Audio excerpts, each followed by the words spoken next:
على رسول الله. Le prophète sallallahu alayhi wa sallam, il dépêcha Ubayda ibn al-Jarrah pour combattre les Bani Tha'laba, ceux qui ont tué les compagnons de Mohammed ibn Maslama.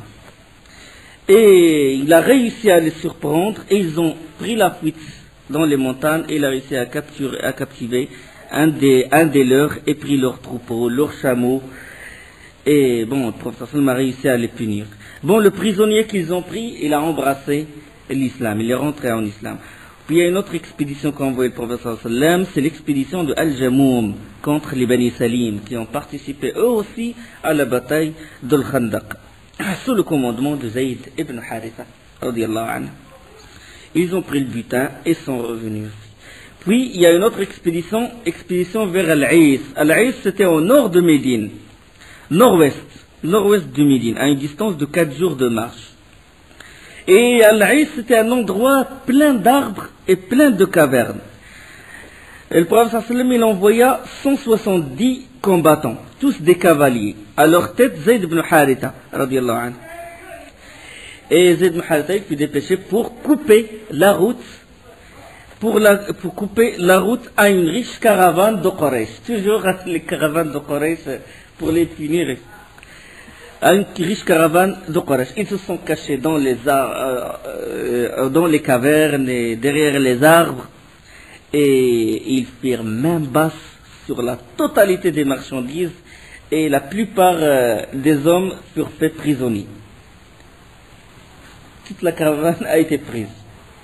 Les hommes prisonniers, et puis il y avait un parmi eux, c'est Abu al-Asi. Abu al-Asi, c'est le mari de Zaynab, fille du prophète sallallahu alayhi wa sallam. Le mari, il était encore mécréant, l'islam n'a pas, à ce moment-là, n'a pas encore interdit le mariage entre le mushrik, l'associateur, et les musulmans, entre les mushrikines et les musulmans. Donc il est resté son mari. Et lui, quand il a pris la fuite, la ville la plus proche, c'est Médine. La Mecque, c'est très loin, parce que ils étaient au nord-ouest. Il rentra à Médine, et il alla directement chez sa femme. Il lui ouvrit la porte, il a demandé protection, il lui ouvrit la porte, et il est resté chez sa femme.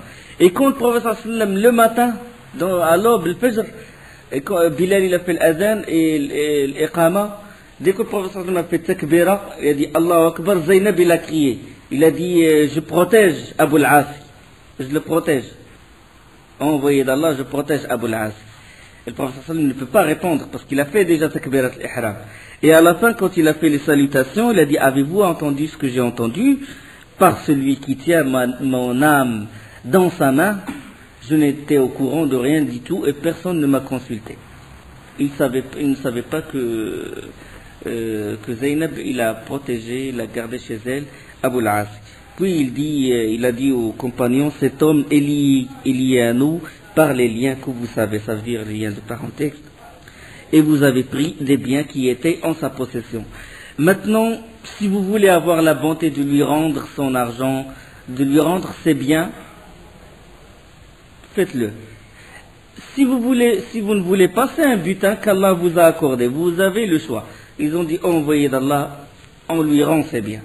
Et ils lui ont rendu ses biens, ils lui ont rendu des dépôts qui appartiennent à Quraysh. Et que lui, il s'était occupé de les prendre. Ils lui ont rendu ça. Et ils ont libéré d'autres prisonniers. Ils ont dit, par honneur au prophète sallallahu alayhi wa sallam, on va libérer les prisonniers. Et Abu al-As, il a été touché par ce comportement-là. C'est une deuxième chance, si vous voulez. Il a été pris, il faisait partie des prisonniers dans la bataille de Badr déjà. Et ça, c'est la deuxième chance. Et pourtant, ils l'ont libéré et il a pris toutes ses affaires, tous les dépôts de Quraysh et il ne s'est pas converti, il n'a pas prononcé le shahad. Quand il est arrivé à la Mecque, il a rendu à chacun son dépôt et il leur a dit est-ce que je vous ai donné tout ce que je vous dois, est-ce que j'ai été fidèle? Ils ont dit tu as été fidèle, tu as été digne de confiance. Il a dit maintenant je témoigne, la ilaha illallah, Muhammadur Rasulullah. Il a dit je témoigne maintenant. Ce n'est pas que quand j'étais à Médine, maintenant pour que vous ne dites pas que je me suis converti à l'islam juste pour prendre vos marchandises. Maintenant je vous rends vos marchandises et je rentre à Médine. Et il alla rejoindre Zaynab. Et le prophète sallam lui rendit Zaynab. Et il n'a pas renouvelé l'acte de mariage. D'accord? Il n'a pas renouvelé l'acte de mariage qui a été fait avant l'islam. D'accord? Quand deux mécréants, quand par exemple, ça c'est un grand sujet, mais le prophète sallam n'a pas renouvelé d'acte de mariage. Et le hadith, il est dans Sunan, hadith authentique, dans Sunan Abu Daoud. Durant l'année 6 de l'Hégire, après les punitions qu'a fait le prophète sallam aux différentes tribus qui ont participé à l'Ahzab, l'année 6 de l'Hégire, Dhul Qa'da, a eu lieu la convention de l'Hudaybiyah, le pacte de l'Hudaybiyah. Certains savants, ils l'appellent Ghazwat al-Hudaybiyah, la bataille de l'Hudaybiyah, mais ce n'est pas une Ghazwa parce que le prophète sallam n'avait pas l'intention de combattre. Le prophète sallam a vu un songe, il a vu un songe comme quoi il fait le pèlerinage. Il a vu dans le rêve qu'il faisait le pèlerinage, la tête rasée, avec les compagnons. Et il a fait le récit de ce rêve aux compagnons et il a dit, je décide d'aller faire le pèlerinage, d'aller faire la Umrah. C'était pas le grand pèlerinage, c'était le petit pèlerinage. Il invite les compagnons à se joindre à lui. Les Muhajirin, l'Ansar et certains musulmans faisant partie d'autres tribus, ils entreprirent les préparatifs pour partir. Et ils étaient au nombre de 1400, selon le hadith de Jabir dans le Bukhari. Et selon d'autres versions, plus 1500 selon d'autres versions. Et bien entendu, le conflit entre les musulmans et le Quraysh est toujours présent. Et les relations sont tendues. Donc, c'est pas évident. Et c'est pour cela que beaucoup de Bédouins, surtout ceux qui vivent aux alentours de Médine, ils ont manqué de courage d'aller avec le prophète sallam, et les hypocrites, ils ont refusé d'y aller, ils ont dit, il se livre, ça veut dire qu'il se livre à ses ennemis, ils vont le massacrer. Sans armes, sans rien du tout, il va faire le pèlerinage, tawaf, alors qu'il n'y a pas si longtemps, il a pris leur caravane, il n'y a pas si longtemps, il y avait la bataille de l'Ahzab, ils vont le massacrer. Et ils ont refusé d'y aller. Mais les vrais croyants, ils ont accepté, ils ont dit on va avec tout. Et le prophète sallam était conscient de ça. Ça veut dire qu'il savait que s'il rentre à la Mecque sans armes, il risque de le tuer, ou durant le trajet, il risque de le tuer. Donc qu'est-ce qu'il a fait? Il a pris les armes. Parce qu'Allah subhanahu wa ta'ala dit Ya ayyuhalladhina amanu khudhu hidrakum. Oh, les croyants, prenez vos précautions. Mais il n'avait pas de penchant pour la guerre. Les hypocrites, personne n'est allé avec lui, sauf un, qui s'appelle Al-Jadd ibn Qais. Arrivé à Dhul Hulayfa, j'ai une petite carte ici. Dhul Hulayfa, c'est le miqat des gens de Médine. Vous savez que, regardez, le haram, ça c'est la Mecque comme ça. Et ça c'est ce qu'on appelle le haram. Le haram. Il est interdit de tuer, de combattre à l'intérieur. Ça veut dire de tuer quelqu'un à l'intérieur de le haram. Ça c'est la Mecque. Ça c'est le haram. Voilà les limites de le haram. D'accord? Mina et Muzdalifa font partie de le haram. Arafat, il est en dehors du haram. D'accord? Ici c'est Taniyat Tan'im et puis les différents endroits. Et puis ce grand cercle là c'est le miqat. Le miqat. Qu'est-ce que ça veut dire le miqat? Celui qui fait le pèlerinage ne doit pas le franchir sauf s'il est en ihram, sauf s'il porte l'ihram. Donc pour les Yémanites, il y a Lamlam et Qarl al-Manazil pour les gens de l'Est, et chacun son miqat. Ça c'est la frontière de miqat. Donc le miqat de Médine c'est Dhul Hulayfa. C'est à quelques kilomètres de Médine, au sud de Médine. Le prophète sallallahu alayhi wa sallam est allé jusqu'à Dhul Hulayfa. Et là, il a pris son ihram. Il et il se prépara. Les armes, il les a mis dans les montures, sur les montures, et il a préparé 70 chameaux pour le qurba, ça veut dire pour taqarruban ila Allah, ça veut dire ce qu'on appelle le hadi, les offrandes. Les 70 chameaux destinés à être sacrifiés pour Allah subhanahu wa ta'ala. 70 chameaux. Et il a fait ce qu'on appelle taqlid wa tash'ir. Tash'ir c'est quoi? Tash'ir ça veut dire fendre une bosse du chameau avec un couteau, avec le sabre, jusqu'à ce que le sang il sort. Ça veut dire qu'elle est destinée à être sacrifiée, ou bien mettre un collier sur le cou du chameau. Les gens, quand ils voient ça, ils disent hadi muqallad wa musha'ar. Ça veut dire le chameau, il a le collier, avec la bosse fondue. Ça veut dire qu'il est destiné à être sacrifié dans le haram, dans le masjid haram, près de la Kaaba, pour Allah subhanahu wa ta'ala. Et sa viande, bien sûr, la chair, elle est destinée aux pauvres. Elle est destinée aux pauvres. C'est ce qu'on appelle saq al-hadi. Et il a porté l'ihram. L'ihram, les vêtements sans couture, simple, blanc. Et bien sûr, les armes, c'est sur les montures. Et il envoya un éclaireur. Déjà, à Dhul Hulayfa qui se trouve là, il envoya un éclaireur pour voir ce qui se... Un éclaireur de Khuza'a. Le hadith, il est rapporté par le Bukhari, 4178, jusqu'à hadith 4181, et rapporté également par Abu Daoud. Lorsque les Quraysh, ils apprirent que les pèlerins avaient quitté Médine, ils furent remplis d'appréhension.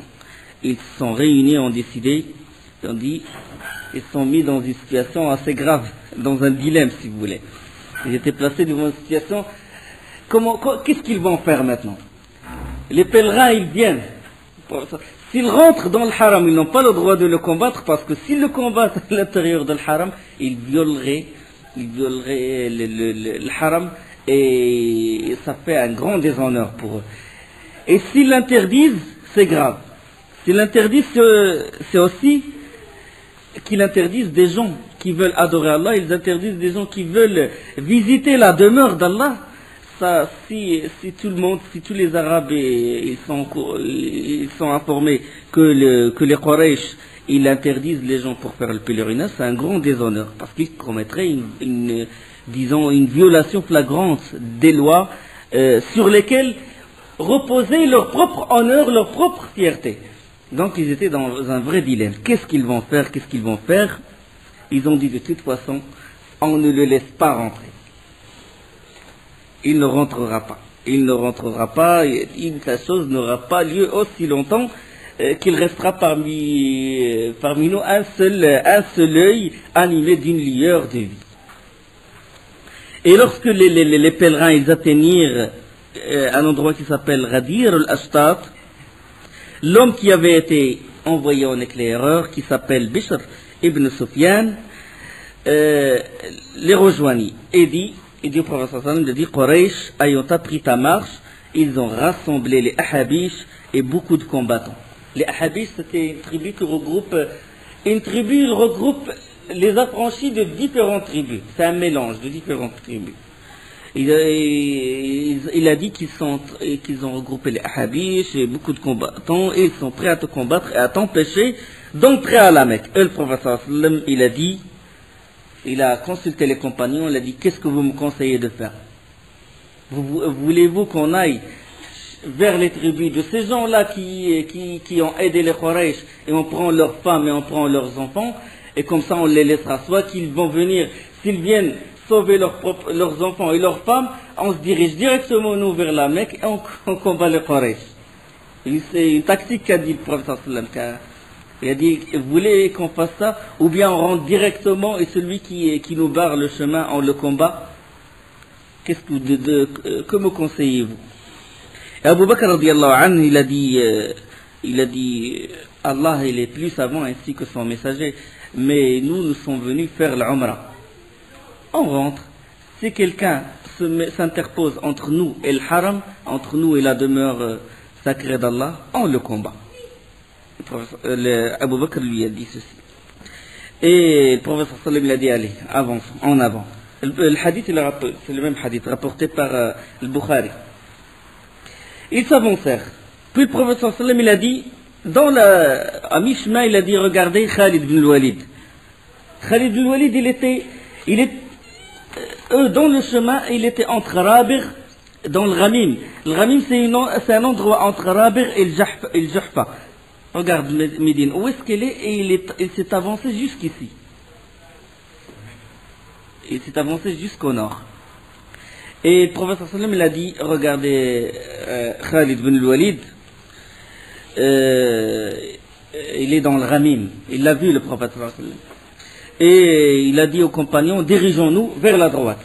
Vers la droite. Vers la droite, ça veut dire que normalement, la route habituelle, il doit passer par Usfan et il va aller jusqu'à Tan'im. C'est là les limites de l'Haram. Et le prophète sallam, il a pris une autre route. Et dès qu'ils ont changé de direction, Khalid bin Walid ne les a même pas vus. Mais quand est-ce qu'il a eu conscience que les pèlerins ils sont proches de lui, il a vu beaucoup de poussière. Et il a fait directement demi-tour pour avertir les Quraysh. Arrivé à Usfan, c'est encore plus au sud, le prophète sallam a dit, il a dit que les éclaireurs des associateurs se trouvent maintenant à Dajnan, c'est-à-dire dans un autre endroit, et il a dit qui connaît la route de l'Handal. Donc d'ici, il y a une autre route. Il y a cette route, ça c'est Tariq al-Musafirin. Elle est connue cette route habituelle. Et il a dit qui connaît une autre route inhabituelle, ce qu'on appelle Tariq al-Handal, la route de l'Handal. Une autre route. C'est pas la route qui va vers Thaniyat al-Tan'im. Non, c'est une autre route. Et il y avait une personne qui lui montra, il les conduisit par cette route, plein de pierres difficiles, un chemin tortueux et difficile. Abu Saïd Khudri radiallahu anhu, lui qui rapporte ce hadith, il a dit, les branches et tout, ils se collent aux vêtements du prophète sallallahu. Et ils arrivèrent vers un col. Le col, il s'appelle Handal. Et le prophète sallallahu a dit, il a dit, la semblance de ce col est celle de la porte par où sont entrés les fils d'Israël quand Allah leur dit, rentrez en vous prosternant et dites Hatta, dites rémission. Dites Hatta, nous vous pardonnons vos fautes. Nul, il a dit, nul ne passera ce col sans qu'Allah ne lui pardonne ses péchés. Il a dit ce col-là, il ressemble à la porte par où Allah subhanahu wa ta'ala, dans surat al-A'raf et dans surat al-Baqarah, وَإِذْ قُلْنَا ادْخُلُوا هَذِهِ الْقَرْيَةَ فَكُلُوا مِنْهَا حَيْثُ شِئْتُمْ رَغَدًا وَادْخُلُوا الْبَابَ سُجَّدًا وَقُولُوا حِطَّةٌ نَغْفِرْ لَكُمْ خَطَايَاكُمْ وَسَنَزِيدُ الْمُحْسِنِينَ. Allah subhanahu wa ta'ala, dans surat al-A'raf, surat al-Baqarah, il leur dit de rentrer par cette porte et dites Hitta, le terme Hitta, il dit Hitta, ça veut dire rémission ou pardonne-nous, et je vous pardonnerai vos péchés, et rentrez par cette porte, rentrez en vous prosternant. Et ils ont refusé et ils ont changé le terme, au lieu de dire Hitta, ils ont dit Hinta, pour désobéir à Moussa. Et le prophète sallallahu alayhi wa sallam a dit, si vous passez par ce col-là, Allah vous pardonnera tous vos péchés. Cette porte, il ressemble à celle de Bani Israël. Le hadith, il est rapporté par Al-Bazzar, dans Kitab Kashf al-Astar, et le Haythami, c'est un hadith authentique. Ils se précipitèrent pour passer par ce col, et de ce col, on descend vers le Hudaybiyah. Le Hudaybiyah, c'est une plaine, une large plaine. Et puis au-dessus, c'est la Mecque. Une large plaine. Puis au-dessous, la plaine comme ça, puis la Mecque, elle est surélevée. Il a une autre altitude. Et lorsque la chamelle de Qaswa, la chamelle Qaswa du prophète sallallahu alayhi wa sallam, il a une chamelle qui s'appelle Qaswa, et fut parvenue à l'extrémité du col, elle s'arrêta. Elle s'arrêta et s'agenouilla. Et on entendit des clameurs, les compagnons crier pour pousser la chamelle à marcher de nouveau. Et ils commençaient à crier. On dit en arabe, hal, hal, hal, hal, hal, pour qu'elle s'avance. Pour tenter de l'encourager à repartir. Mais elle restait sur place, comme s'il s'est enraciné. Subhanallah. Il n'a pas voulu bouger. Et puis ils ont dit, khala'at al-qaswa. Ça veut dire il est têtu, il s'est obstiné. Et le prophète sallam il a dit, non, il ne s'est pas obstiné, il ne s'est pas entêté, et ce n'est pas son tempérament. Ma khala'at al-qaswa wa ma laha bi khuluq. Ça veut dire que ce n'est pas son tempérament, ce n'est pas son caractère de s'entêter. Wa ma zaka laha bi khuluq. Mais ce n'est pas son tempérament, mais il fut arrêté par celui qui a arrêté l'éléphant. Habasaha Habisul Fil.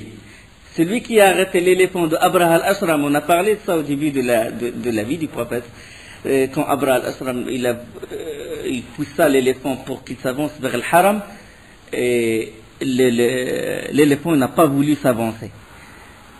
Il a dit c'est Allah subhanahu wa ta'ala qui l'a décidé ainsi, il a décidé que la chamelle ne s'avance pas. Donc le prophète sallallahu alayhi wa sallam il a su qu'Allah il a décidé ceci, qu'il ne peut pas le désobéir. Donc c'est qadarullah subhanahu wa ta'ala, c'est le destin d'Allah subhanahu wa ta'ala. Et il a dit, quand il a su que c'est Allah subhanahu wa ta'ala qui arrêta la chamelle, il a dit il n'est pas de concession respectueuse des droits d'Allah que s'il me le demande, que s'il me la demande aujourd'hui, ça veut dire que si les Quraysh me demandent cette concession, je suis prêt à leur accorder. Si par exemple il me demande, il me propose quelque chose, un accord qui fait que dans cet accord il y a le respect du sang, il y a le respect des liens du sang, de la parenté, salat al-rahim dans une version, et où il y a le respect des droits d'Allah, je leur accorderai ceci. Et il appela Al-Qaswa de s'avancer, et il s'est avancé, puis il demanda aux compagnons de camper sur cette plaine-là. Les compagnons ont dit au prophète sallallahu alayhi wa sallam, tu nous as mis dans un endroit où il n'y a pas d'eau. Il y a juste des puits, mais il n'y a pas suffisamment d'eau. Il y a juste une petite quantité d'eau. Et le prophète sallallahu alayhi wa sallam donna son épée, c'est pas une épée, une flèche. Il a donné à un des compagnons, il a dit, enracine cette flèche dans un des puits. Et la personne, le compagnon, il est parti, il est descendu dans le puits et il a frotté la terre avec la flèche du prophète sallallahu alayhi wa sallam, et l'eau, il a jailli. Il a jailli, il a dit, ils prennent l'eau comme s'ils le prennent d'une rivière, jusqu'à la surface comme ça du puits. Mu'jiza, c'est l'un des miracles du prophète sallallahu alayhi wa sallam. De même, ils avaient tellement faim qu'ils faillirent égorger. Le trajet c'est long, hein, de Médine jusqu'à Al-Hudaybiyah, c'est long. Ouais. Ils faillirent égorger leur propre chameau. Puis le prophète sallallahu alayhi wa sallam, il demanda qu'on étale un tapis et d'y mettre tout ce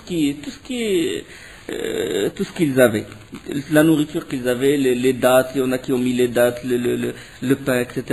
Et Salam ibn al-Akwa', le rapporteur du hadith, il dit, ils ont fait un petit tas qui a la taille d'une petite chèvre.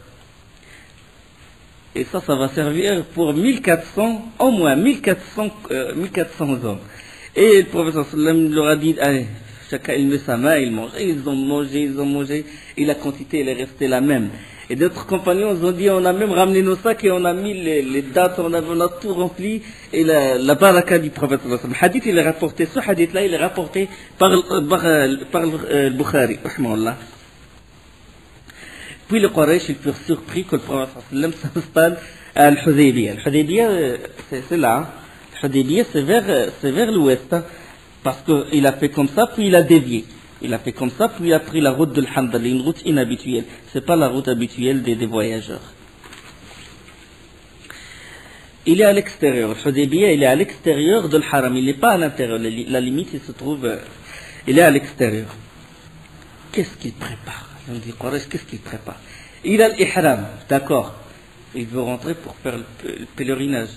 Mais les armes, pourquoi il met les armes sur les montures? Et ils hésitaient, qu'est-ce qu'il veut faire? Et ils ont envoyé un homme qui s'appelle Budayl ibn Warqa, ça c'est avant qu'il ne se convertisse, parce qu'il s'est converti après. Budayl ibn Warqa, un des notables de Khuza'a, et qui se trouvait à la Mecque en ce moment.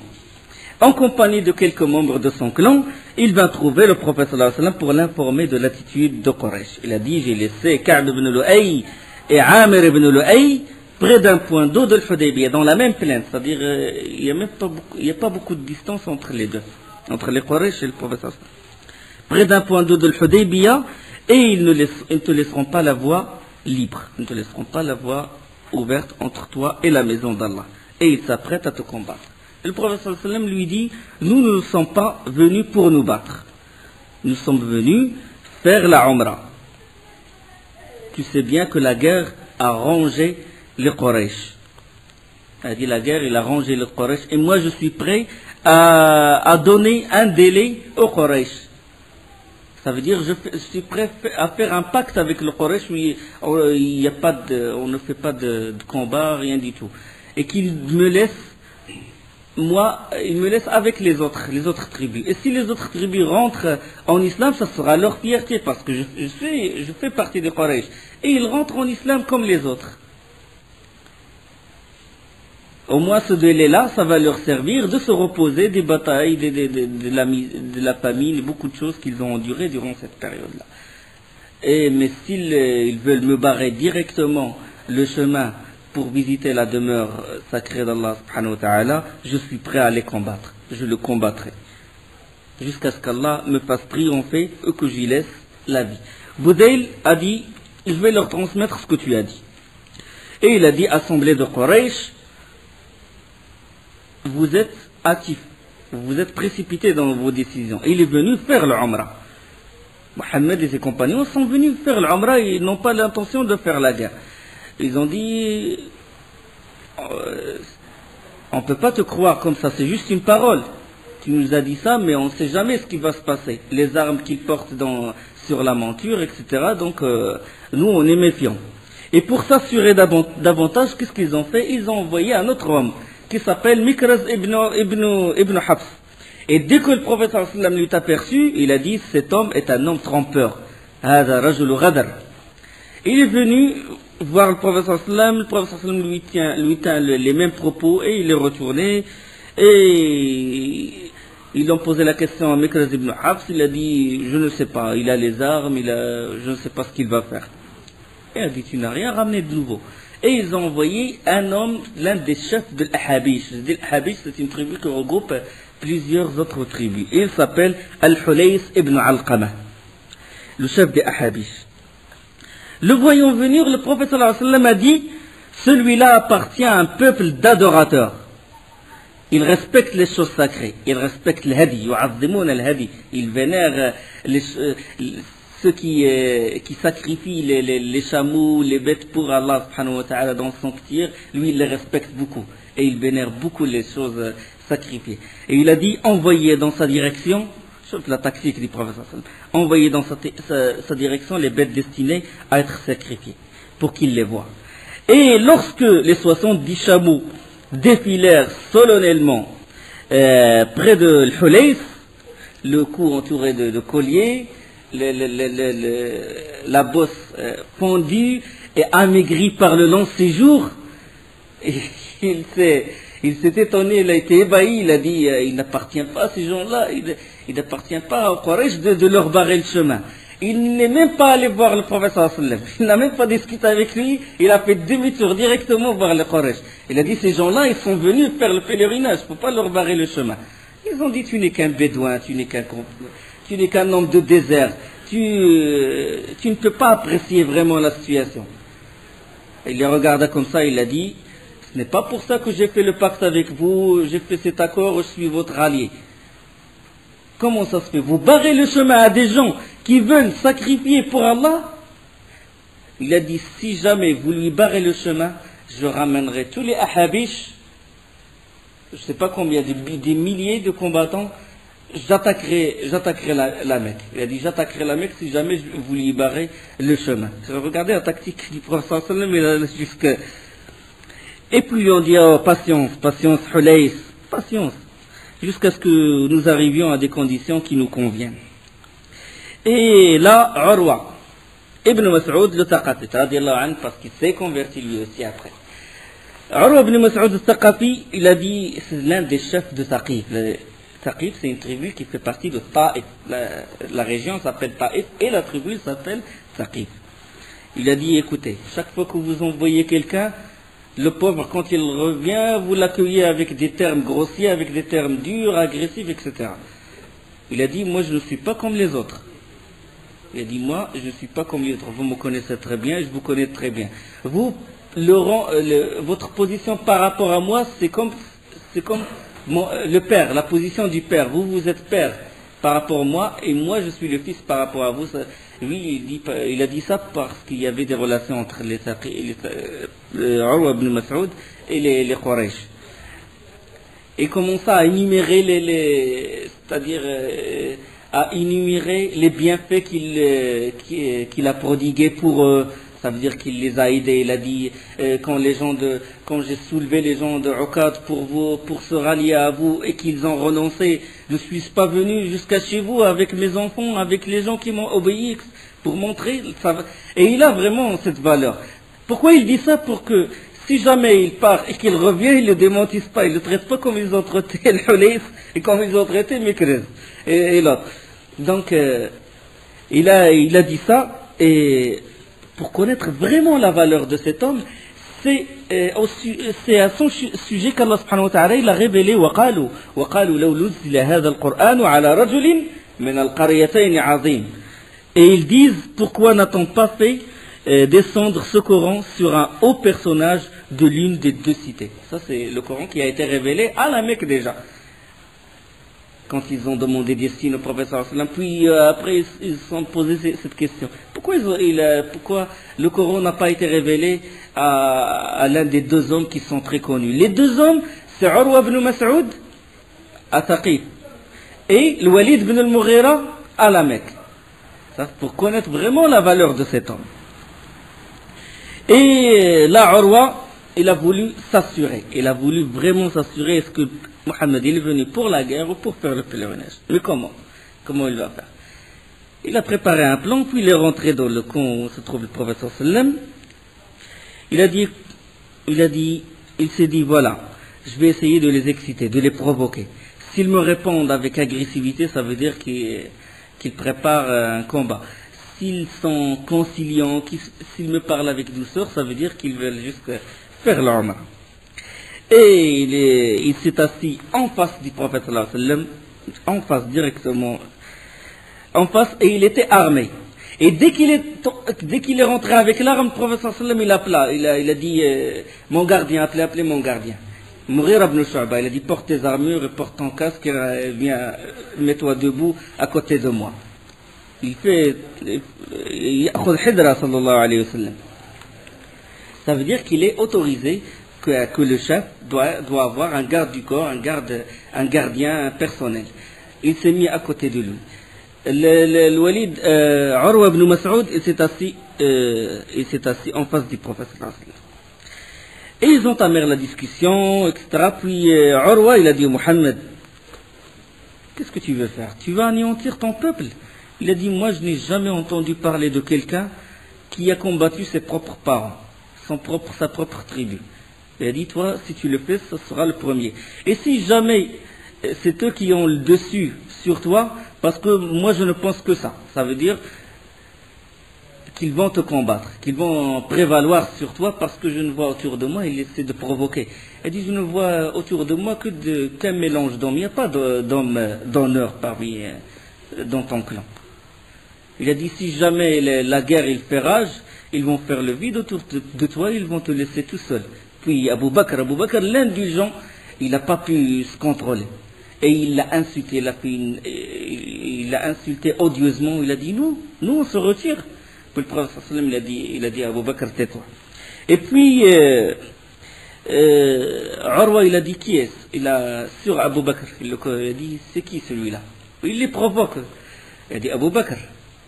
Et puis Urwa, il a dit, par celui qui détient mon âme dans sa main, si je n'étais pas redevable envers toi d'un bienfait, je t'aurais répondu. C'est-à-dire, je t'aurais insulté comme tu m'as insulté. Au début de la sira, les savants disaient que Abu Bakr, il a participé avec Urwa ibn Mas'ud pour qu'il paye une rançon, le prix du sang de quelqu'un qui a été tué. Et puis, pour vraiment les exciter, on sait que chez les Arabes, quand quelqu'un il veut provoquer l'autre, il essaie de lui tirer la barbe, comme ça, de lui tirer la barbe. Et Urwa, il est près du prophète sallallahu alayhi wa sallam, en face. Et puis il a voulu provoquer, puis il ramena sa main comme ça, dès que sa main s'approcha du visage du prophète sallallahu alayhi wa sallam, il reçut le coup du plat du sabre. Il a dit, retire ta main du visage de l'envoyé d'Allah, retire ta main, avant qu'il ne t'appartient plus, avant qu'il ne revienne plus à toi cette main.